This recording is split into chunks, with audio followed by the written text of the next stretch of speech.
Les taux fixes sont déterminés en fonction des taux des obligations d'État.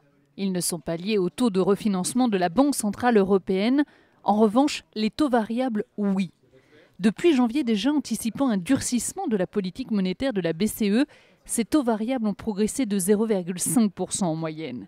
Et avec l'officialisation de cette hausse du taux de refinancement européen, les taux variables vont devenir de moins en moins intéressants pour l'emprunteur.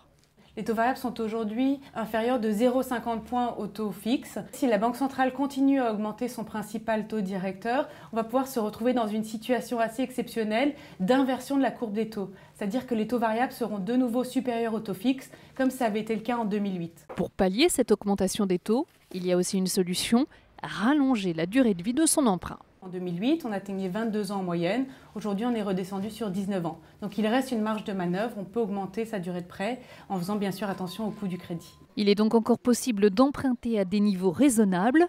Les taux fixes sont actuellement aux alentours de 4%. On est donc encore loin des niveaux de 2008 où les taux dépassaient alors les 5%.